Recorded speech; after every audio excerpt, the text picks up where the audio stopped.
Inscreva-se no canal e compartilhe nossos vídeos para que possamos alcançar mais pessoas para a glória de Jesus Cristo. Bom dia, meus irmãos. Graça e paz. Amém? Glória a Deus. Abra sua Bíblia aí. Vamos abrir as nossas... Obrigado, Geraldinho. Vamos abrir as nossas Bíblias em Mateus. Jesus ensina seus discípulos a orar. Mateus 6, a partir do verso 5. Todos acharam? Glória a Deus. E quando orardes, também está lá. E quando orardes, não sereis como os hipócritas, porque gostam de orar em pé nas sinagogas e nos cantos das praças, para serem vistos dos homens. Em verdade vos digo que eles já receberam a recompensa. Tu, porém, quando orares, entra no teu quarto e fecha a porta e orarás a teu pai que está em secreto. E teu pai que vê em secreto te recompensará. E orando, não usareis de vãs repetições, como os gentios, porque presumem que pelo seu muito falar serão ouvidos. Não vos assemelheis, pois, a eles, porque Deus, o vosso Pai, sabe o de que tendes necessidades, antes que lhos peçais. Portanto, vós orareis assim. Então, Jesus, ele dá uma pequena introdução, como orar, como não orar, e agora ele dá um modelo de oração. Esse modelo, ele não é para ser repetido, esse modelo, ele está ensinando como se deve orar. Aí ele fala, né? Pai nosso, que estais nos céus, santificado seja o teu nome, venha o teu reino, faça-se a tua vontade, assim na terra como no céu. O pão nosso de cada dia, dai-nos hoje, e perdoa-nos as nossas dívidas, assim como nós temos perdoado nossos devedores. E não nos deixes cair em tentação, mas livra-nos do mal. Pois teu é o reino, o poder e a glória para sempre. Amém. Porque se perdoardes aos homens as suas ofensas, também vosso Pai Celeste vos perdoará. Se, porém, não perdoardes aos homens as suas ofensas, tampouco vosso Pai perdoará vossas ofensas. Jesus, irmãos, vendo a necessidade dos discípulos e vendo a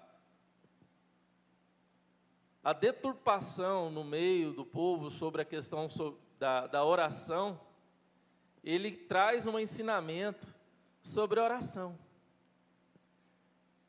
E ao olhar para a nossa realidade, irmãos, mesmo tendo as Escrituras Sagradas em nossa mão, tendo já o ensinamento de Jesus, nós temos várias literaturas, né? Hoje, John MacArthur tem um livro sobre oração, e John Stott, muitos autores, Piper tem um livro sobre oração, temos muitos livros sobre oração, Augusto Nicodemos tem um livro sobre oração, nós temos literaturas de montão sobre a oração, mas nós temos aqui Jesus falando sobre a oração, o próprio Deus, na pessoa do Filho, Deus, né? Quando a gente vai orar, a gente está orando a quem?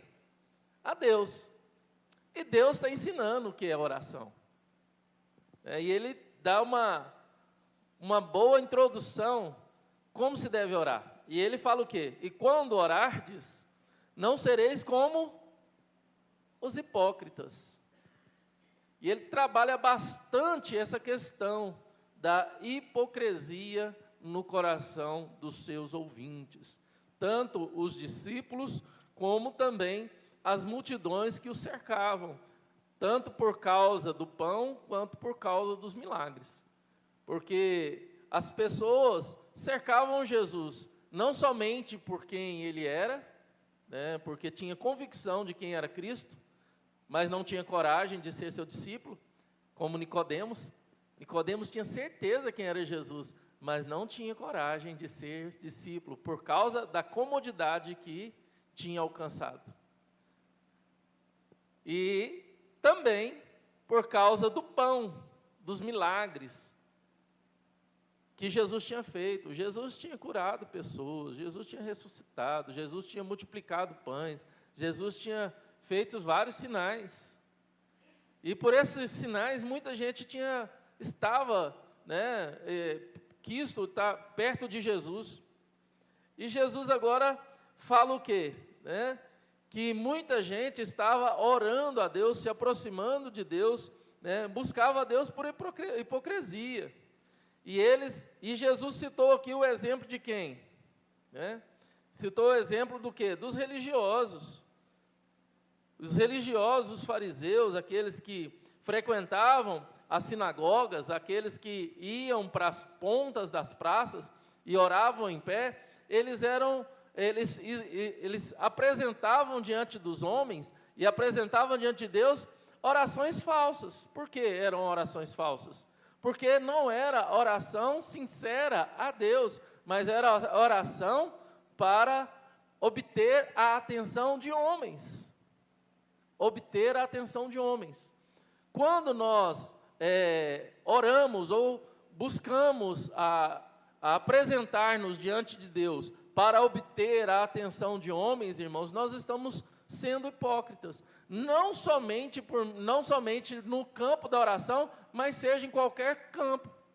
Tanto no campo da pregação, que é da oratória, quanto em qualquer campo na área espiritual. Nós temos que fugir do campo da hipocrisia, porque nós não fomos chamados a exercer a piedade, nós não fomos chamados a exercer a espiritualidade, a servir a Deus com os nossos dons e talentos, a ter uma vida com Deus para aparecer a homens, porque importa que toda honra, toda glória, todo louvor e toda adoração seja a Deus. Não é assim, irmãos? Nós temos que viver para a glória de Deus. Lá em Romanos, lá em 1 Coríntios 10, 31, abre sua Bíblia em 1 Coríntios 10, 31. É um texto bastante conhecido, que Paulo nos ensina, uma grande lição. 1 Coríntios 10, 31. Portanto, quer comais, quer bebais, ou façais outra coisa qualquer, fazei para a glória. Paulo, ele vai além do campo religioso, ele vai além do campo eclesiástico, ele vai até mesmo para a questão física, para a questão morfológica, que nós precisamos, da necessidade do corpo, nós precisamos de comer, de beber, fazer qualquer coisa, devemos fazer para a glória de Deus. Então, que a nossa vida seja para a glória de Deus. Seja para a glória de Deus.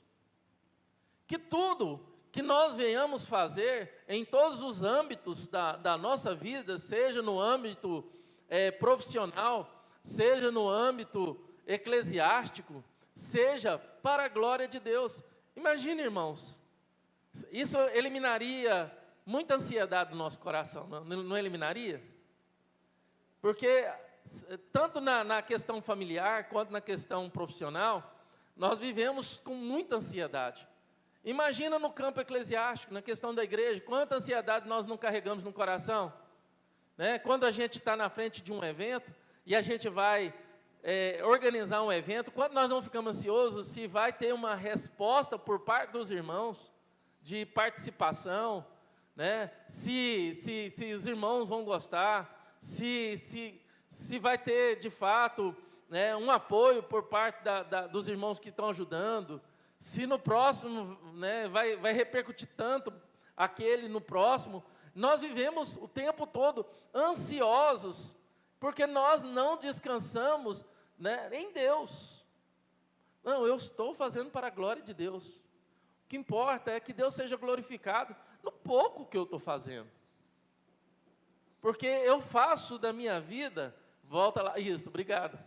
Eu faço da minha vida não somente um momento de oração, né, que eu vou orar a Deus, não como um religioso que vai para as pontas das praças, né, como orar em voz alta, para ser bajulado por alguém, ou para ser apontado, nossa, aquele ali é um santo, olha, aquele fulano é um santo, olha como ele ora, né, e ele ser elogiado por alguém, ou aquele que vai para a sinagoga, fazer, né, como aquele exemplo que Jesus falou, né, que tinha um lá na sinagoga que batia no peito e falava, Senhor, tenha misericórdia de mim, pecador, Senhor, tenha misericórdia de mim, pecador, e outro, né, e que orava em voz alta, oh Deus, muito obrigado que eu não sou como esse pecador, porque, né, eu dizimo, eu venho para as festas judaicas, né, eu faço isso, eu faço aquilo outro, né, e aí Jesus deixa bem claro isso, porque a nossa vida, ela é uma vida que é uma oração a Deus, é isso que Jesus está falando, que uma vida que não é hipócrita, não é momentos que nós fazemos de oração que chama a atenção, mas que a nossa vida é uma oração a Deus, porque nós vivemos para a glória de Deus, irmãos. Porque nós não somos como esses hipócritas, porque gostam de orar em pé nas sinagogas. Quer dizer, a oração não passa de uma postura e de um lugar. Tem pessoas que a oração não passa apenas de uma postura, de um impostamento de voz, de uma posição, né, de estufamento de peito, né, de levantamento de queixo, ou de um lugar alto, né, ou de um lugar para que todo mundo vê. Não passa apenas de uma postura ou de uma posição. E outros, né, para ser vistos pelos homens. Quer dizer, não passa, não, esse tipo de oração, esse tipo de posição para oração, não passa do teto, porque só vai ser vista pelos homens. A única resposta que vai ter é a resposta dos homens. O único resultado que vai ter é resultado dos homens. Esses que fazem da oração apenas um momento de posição, de postura de voz, algo para o seu ego, e a recompensa dele vai ser esse reconhecimento. Já receberam a sua recompensa, que é o que eles esperam dos homens. E é perecível, irmãos, isso acaba, isso é vazio, isso é frágil, é corrompido. Aí Jesus vira, né, para os seus discípulos verdadeiros, para aqueles que o amam, e fala o quê? Tu, porém, aquele que me ama, tu, porém, quando orares, né, quando você quiser, né, tirar o momento para orar, quando você quiser conversar comigo, com meu pai, né, quando quiser bater, ter uma conversa mesmo, né, o que você tem que fazer? Entra no teu quarto, procura um lugar, um ambiente que você vai estar mais tranquilo para conversar. Entra no teu quarto e, fechada a porta, orarás o teu pai que está em secreto, e o teu pai que te vê em secreto te recompensará. Irmãos, eu vejo que aqui é muito mais do que um ambiente secreto. Eu vejo que aqui é muito mais do que um ambiente secreto. Aqui o poder não está no ambiente. Eu vejo que aqui está na questão de um coração humilde, quebrantado e totalmente esvaziado de si mesmo, de um egoísmo e de uma vaidade em relação ao outro, a uma postura, né, de reconhecimento ao outro, esvaziado de si mesmo, e um coração totalmente dependente a Deus. Quando Jesus ele queria orar, quando ele queria fugir do ruído, das multidões, lembra dos 3 problemas que nós enfrentamos, que é inimigo nosso? O ruído, as multidões e a pressa. Quando Jesus queria fugir dos ruídos, das multidões e da pressa, para onde que ele ia? Jesus ele não tinha um quarto para entrar e fechar a porta, mas Jesus ele ia para um lugar em secreto para orar. Ele afastava dos seus discípulos e ia orar a Deus. Ele procurava ter um momento íntimo com Deus, um lugar que ele poderia ter em solitude com Deus. É exatamente esse ensinamento que Jesus traz para nós e trouxe para os seus discípulos. Não quer dizer que nós precisamos de ter um quarto de combate, né, quartinho de guerra, né, como aquele filme, né, daquela mulher. Amém, se você tem um quartinho de guerra na sua casa, o dela era debaixo da escada, né? Ela entrava lá debaixo da escada, fechava a porta, e ali ela chorava, gritava, batia na parede, lutava mesmo, né? Em oração, né? Ali aquele filme é um testemunho. Glória a Deus. Amém. Deus deu essa oportunidade para ela. Mas muitas vezes nós não temos.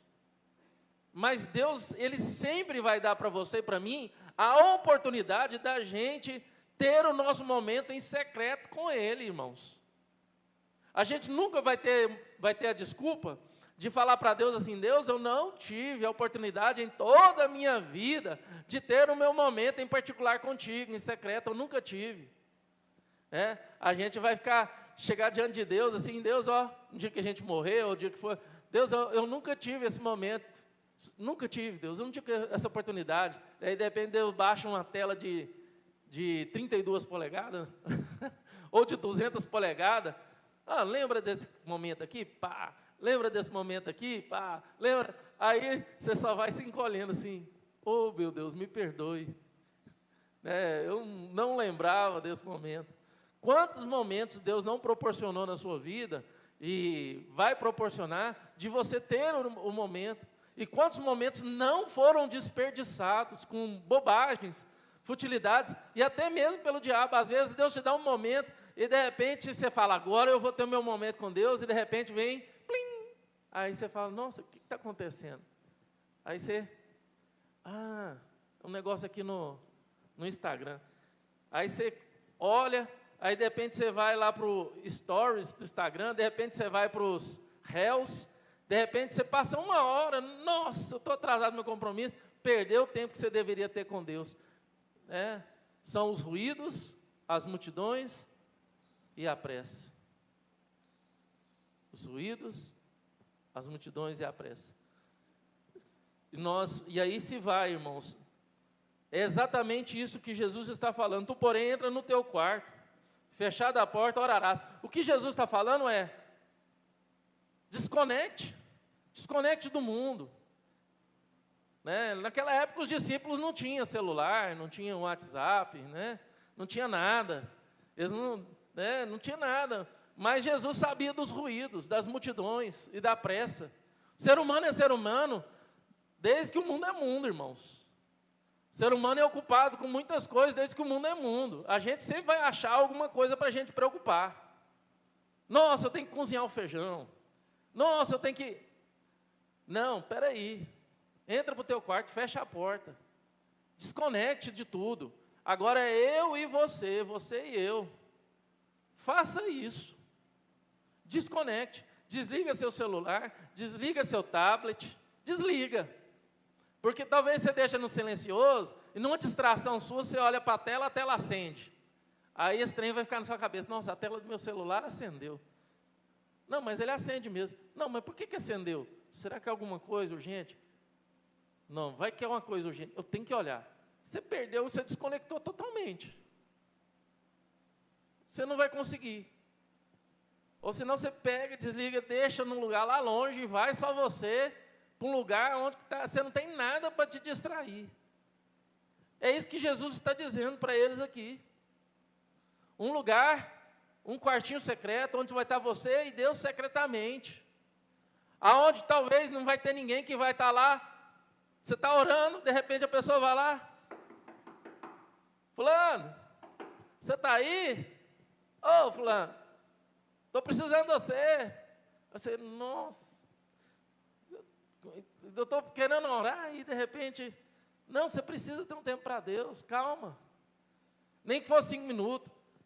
Avisa para o pessoal da sua casa, ó, eu vou precisar de um tempo, não precisa nem falar que eu vou orar, ó, mas me dê 5 minutos, se alguém me ligar, se alguém me chamar, me dá 5 minutos, eu preciso de 5 minutos, 10 minutos, 15 minutos. Lá em casa já é combinado, eu e a Cássia, as meninas, ó, quando eu vou para o meu momento com Deus, gente, 10 minutos, 15 minutos, eu preciso desse tempo, cada um lá em casa precisa do tempo com Deus. A gente precisa. E aí é isso que Jesus está falando aqui para os seus discípulos. E qual que é a recompensa? E Deus te recompensa. Aí, meus irmãos, ele contrapõe a recompensa dos homens. A recompensa daquele que é hipócrita é o reconhecimento dos homens. Porque ele ora para que seja visto pelos homens, não é? E qual que é a recompensa daquele que ora em secreto? Se aquele que ora para que seja visto, hipócrita, ora para que seja visto pelos homens, a recompensa daquele que ora em secreto é o quê? A certeza de que foi ouvido por Deus, irmãos. Se você vai diante de Deus com o coração limpo, quebrantado, sem nada de egoísmo, de pretensioso, né? Aí com todas essas questões que eu falei, né? Aí sim, teu pai que vem em secreto te recompensará. Você vai sair da oração com a certeza absoluta que Deus ouviu a sua oração. Eu não sei o que você vai orar, eu não sei o que você vai pedir, eu não sei, você vai chorar, né? Talvez você vai expor seu coração diante de Deus. Porque você não vai para diante de Deus em secreto, você não vai lá para ladainhar orações, mas você vai para expor seu coração. Você vai lá, ó Deus, misericórdia de mim, eu sou pecador, realmente, aquilo que eu deveria fazer eu não faço, mas o que eu não deveria fazer, eu faço, né? Tem um livro do Brennan Manning, que eu estou lendo novamente pela 3ª vez, que é o Impostor que vive em mim. É um livro muito bom, né? O Impostor que vive em mim. E ele fala que esse impostor que vive em nós precisamos apresentar Cristo para Ele o tempo todo, porque Ele quer o tempo todo nos enganar, o tempo todo nos atrapalhar. Esse livro é perfeito. Depois eu quero a gente ter um tempo para a gente estudar ele na escola dominical, o impostor que vive em mim. E aí a gente ora para Deus e a gente fala, Deus, eu estou sobrecarregado, eu estou cansado, eu estou desanimado. Você desabafa diante de Deus. Por que a gente desabafa com um psicólogo? A gente desabafa com um psiquiatra, a gente desabafa com uma amiga, com um amigo, a gente desabafa com certas pessoas, mas muita gente tem dificuldade de desabafar com Deus. E é nessa hora que precisamos desabafar com Deus. E tenha certeza absoluta, que Deus te recompensará. Essa recompensa é a certeza de que Deus te ouviu. Você vai ter convicção lá no fundo do seu coração. Deus ouviu a minha oração. Foi entre eu e Deus. Eu e Deus ouviu a minha oração. E ele deixa bem claro, né, que quando você estiver lá, olha aqui, ó, e orando, não useis de vãs repetições, como os gentios, né, verso 7, olha lá, isso, como os gentios, porque presumem que pelo seu muito falar serão ouvidos, porque a oração é algo sincero do coração. Você não vai pegar um papelzinho e vai ficar repetindo, né, de vãs repetições, como os gentios oram, porque presumem que pelo muito falar serão ouvidos. Não é pelo muito falar, não é pela quantidade das palavras que você vai ser ouvida.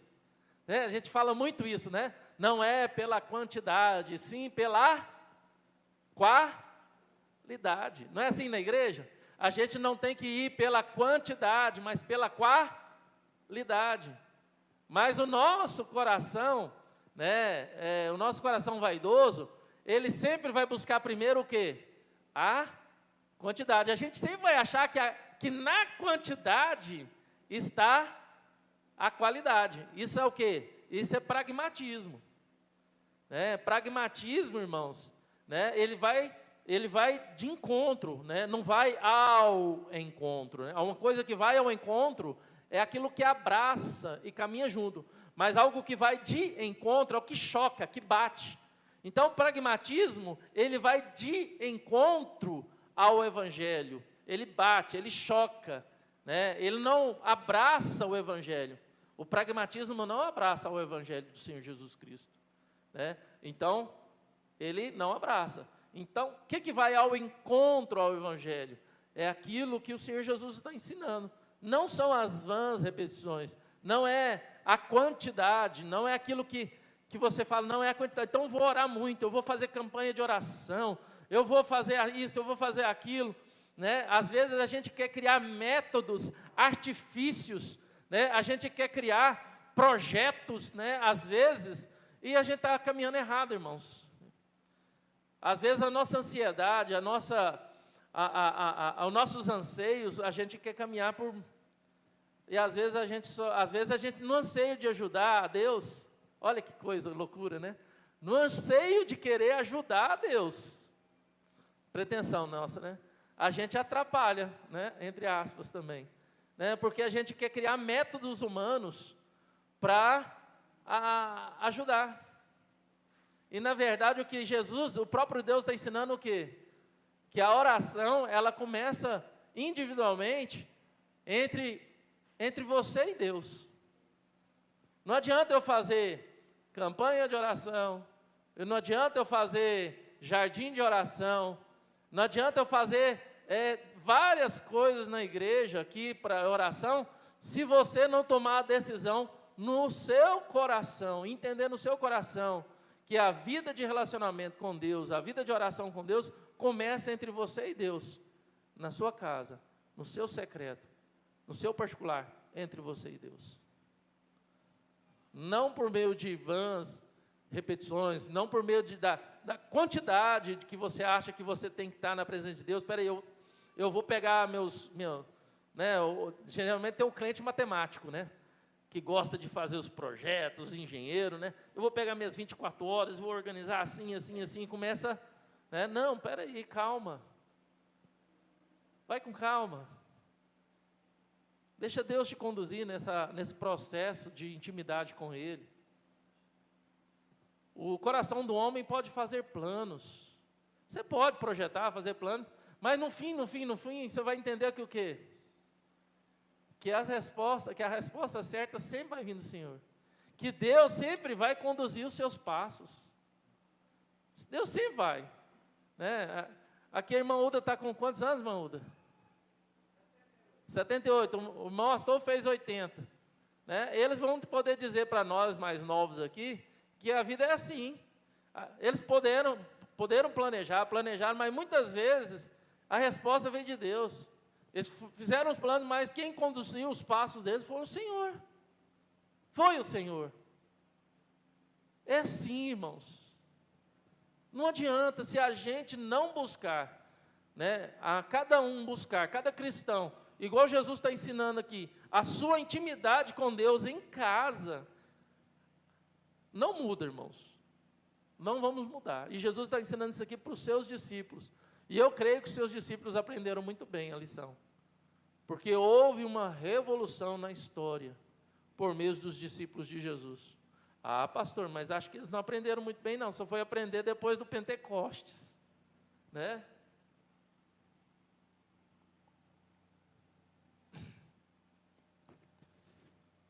Mas e até o Pentecostes? Eles aprenderam, eles oraram.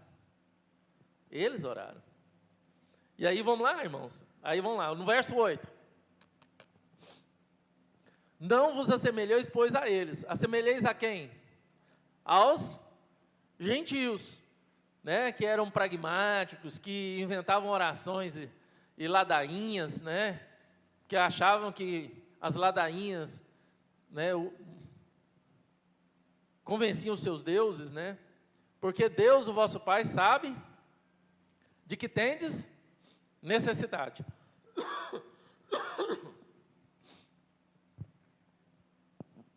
Antes mesmo que peçais. Irmãos, é duro ouvir isso de Jesus, né? Olha que coisa. Porque Deus, o vosso Pai, porque Deus, o vosso Pai. Deus, todo soberano, criou todas as coisas, o Deus eterno, que é vosso Pai de todos, não é? Vosso Pai, sabe de que tendes, Deus, o vosso Pai, sabe do que tendes, Ele conhece as suas necessidades, Ele sabe das suas preocupações, Ele sabe dos seus anseios, Ele sabe que você está precisando pagar uma conta essa semana, Ele sabe do seu medo de perder o emprego, né? Ele sabe de tudo.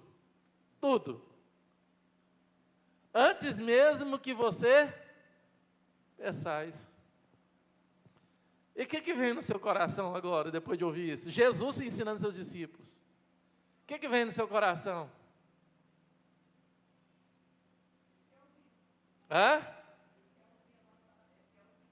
Ele sabe, antes mesmo que pensais. Mas mesmo assim, Jesus ensina o quê?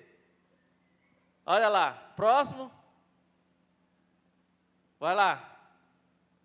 Portanto, vós orareis, mas então, aí quando as pessoas pensam assim, né? Mas se Deus sabe, então, antes que eu peço, se Deus conhece as minhas necessidades, sabe dos meus desejos, então eu não preciso orar. Não tem essas pessoas que falam isso? Eu não preciso orar se Deus sabe. Para que eu vou orar? Não é? Gente, que coisa, né? Se Jesus falou o quê? Né? Que oração é o quê? Oração é relacionamento. Oração ela é dependência. Oração ele é um quebra de um egoísmo. Ele fala que oração é o quê? É intimidade com Deus. Né? Então por quê que eu vou orar? Eu vou orar por causa disso, irmãos. Porque Deus é meu Pai. Porque Deus é meu Pai. Deus é meu Pai. Quem aqui que tem um pai tão bom e tão amoroso, ou quem teria um pai tão bom e amoroso que não gostaria de relacionar com ele? Quem não conhece uma pessoa tão boa e tão amorosa nessa vida, né, ou não conheceu, que não gostaria de se relacionar com ele? Não é verdade? Quem? Por mais que ele conheça você, suas necessidades, e fala assim, não, ele já me conhece, sabe meus desejos, minhas necessidades, mas a pessoa é tão boa, é tão amorosa, que você, não, eu vou lá conversar com fulano. Você vai sentir necessidade de conversar com fulano.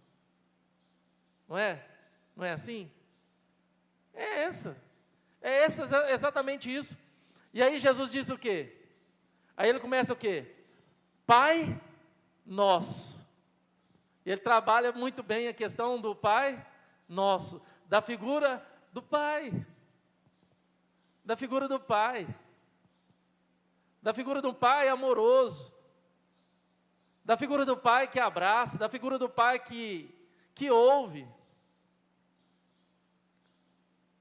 da figura do pai que ama, que está pronto a dar conselhos. Porque essa era a figura do verdadeiro pai hebreu.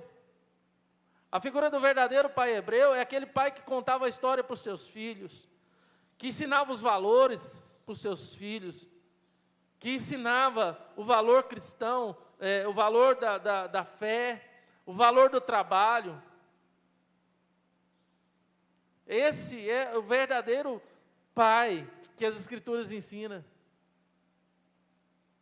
Interessante que o verdadeiro pai nas Escrituras Sagradas é o Pai Nosso. E nenhum filho, né, quando a gente olha para o pai do filho pródigo, né, nenhum dos dois filhos, ele podia falar, né, esse é meu pai.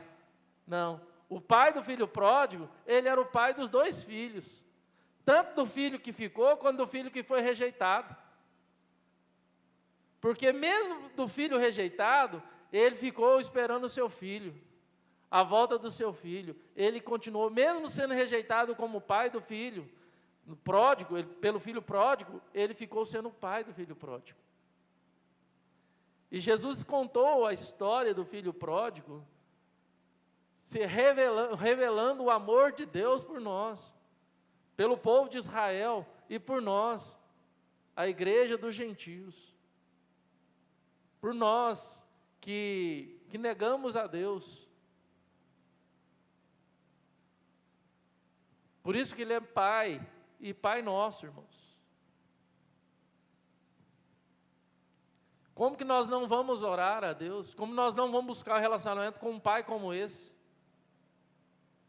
Nós, irmãos, quando olhamos para Jesus ensinando e começando a oração com a figura de um Pai que é nosso, nós entendemos que quando nós vamos orar e olhamos para Deus, nós entendemos que Ele não é um pai apenas de um único filho. Ah, não vou orar a Deus não, porque eu acho que Deus ama mais fulano de tal do que a mim. Porque Deus não me amou, porque Deus me maltratou. A oração do Pai Nosso nos fala isso, que Deus não tem seus prediletos. Deus não tem, eu não vou orar a Deus porque Deus ama mais fulano de tal, porque Deus, olha lá, a vida do cara lá. Deus, a vida do cara é perfeita, a minha vida não é. Por que será que é isso? Aí às vezes a gente não entende isso, e a gente quer colocar a culpa em Deus.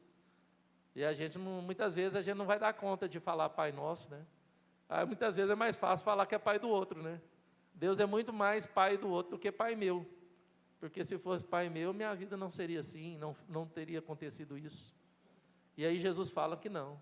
Independente de qualquer coisa, Deus é nosso Pai. Ele é Pai meu e é Pai seu.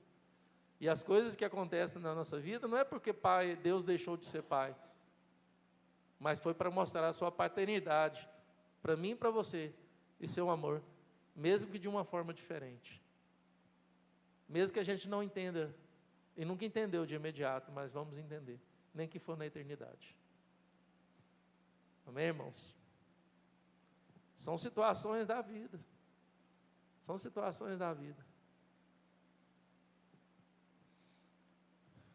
E esse Pai que é nosso, irmãos, que não é só meu, que é seu, que é do outro, que não tem pretensões, ou que ama mais o outro, ou que ama menos a mim, ou ama mais a você, ou ama mais o outro, porque o outro é melhor do que eu, ou porque o outro tem mais coisa, né? Ou o outro ganha mais presente, né?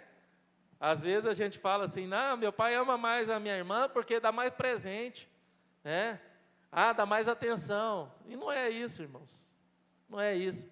Esse pai, ele está nos céus. Olha que interessante. Que estás nos céus. Que diferença é essa? Que isso faz?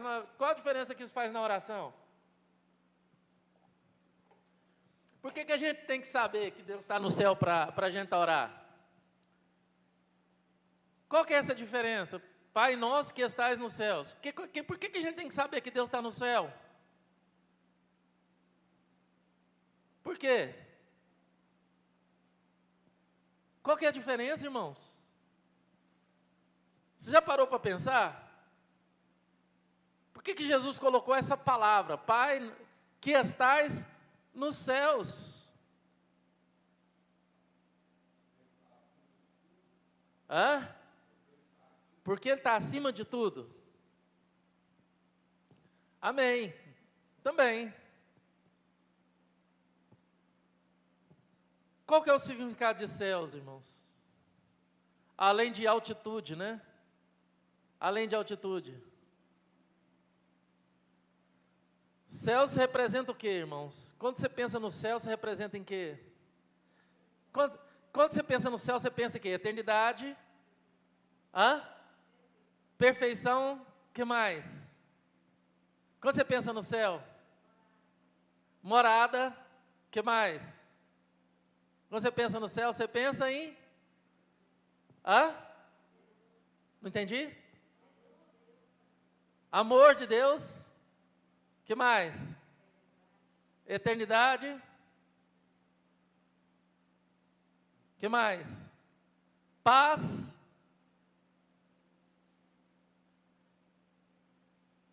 Vou contar uma história para vocês, para a gente resumir bem, para a gente estar terminando essa parte, para a gente terminar. Não. Gente, vamos caminhar devagarzinho para a gente estar digerindo bem sobre a oração. A gente poderia, né, cumprir esse currículo assim, cumprir meu currículo, mas vamos caminhar devagarzinho sobre a oração, né? Quando eu trabalhava de vender plano de saúde, a gente fazia muito pequenas viagens aqui perto. E eu trabalhava com uma pessoa que ele tinha uma vida de oração muito íntima com Deus. E às vezes a gente viajava para Pirinópolis, para Caucalzinho, né? E a gente participava muito do sofrimento dos outros, porque além de vender plano de saúde, a gente ia cobrar dívidas. Por exemplo, a pessoa passava 20 dias na UTI, morria, né? E naquela época parece que não existia meio que uma logística para receber antes, a pessoa morria e ficava com a dívida, aí a gente ia receber da família, né? E aí a gente tentava negociar e tal, então a gente ouvia a dor da pessoa, tentava negociar, então a gente participava muito dessas situações, né? E a gente ia orando, né? E voltava orando, e muitas vezes, esse amigo meu, e a gente negociava dívida, a gente orava com a família, negociava, a gente voltava orando.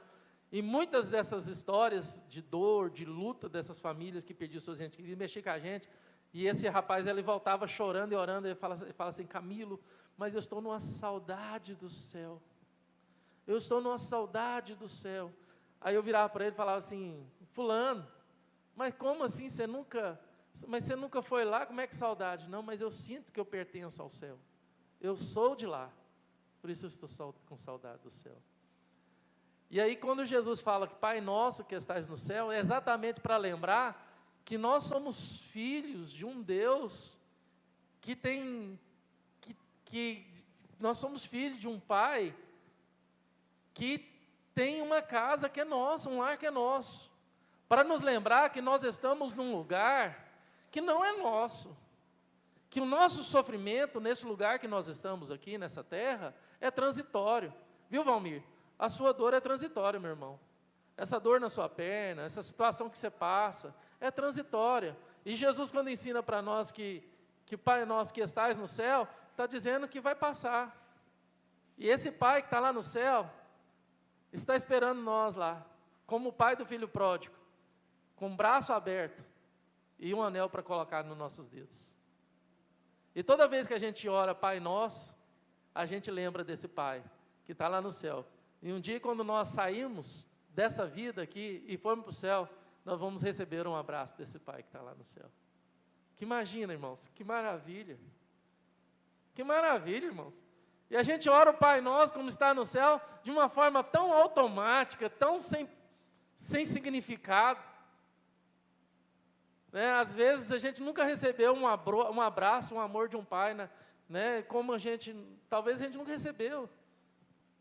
Porque lá está a verdadeira morada, é minha casa, e meu Pai está me esperando lá no céu, porque é a nossa verdadeira casa. Lá é a sua verdadeira casa, e lá é o seu verdadeiro Pai, lá é a sua verdadeira pátria. Que maravilha, irmãos! Que maravilha. Nada aqui se compara. Pode falar, Vicente.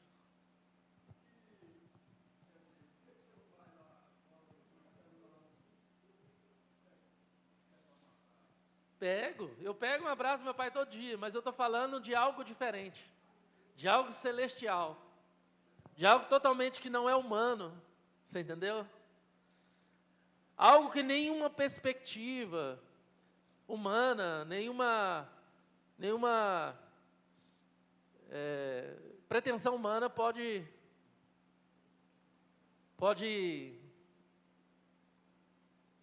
me dar, você entendeu?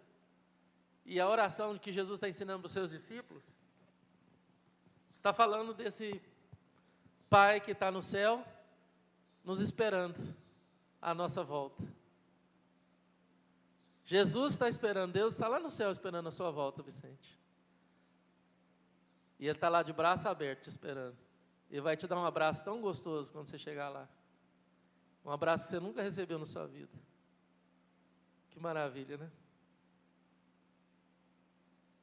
Nunca você recebeu e vai receber um abraço nessa vida, como você vai receber lá no céu. Que maravilha, né? Esse é o significado do estar no céu. É algo que nada nessa terra se compara. Nada terreno se compara. Nada. Às vezes a pessoa tem medo de ir para o céu pelo sentimento de perda ou de perca de alguma coisa aqui na terra.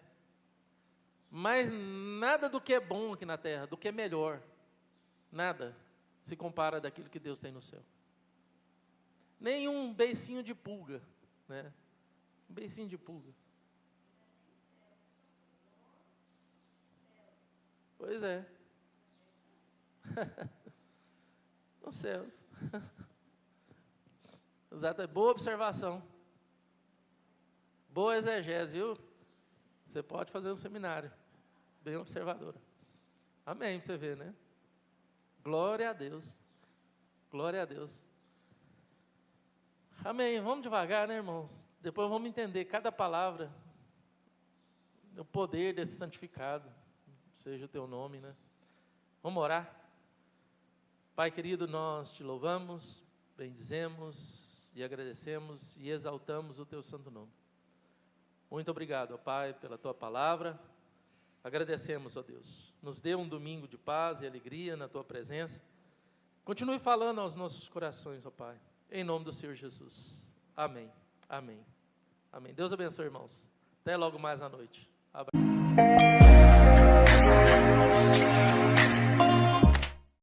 Inscreva-se no canal e compartilhe nossos vídeos para que possamos alcançar mais pessoas para a glória de Jesus Cristo.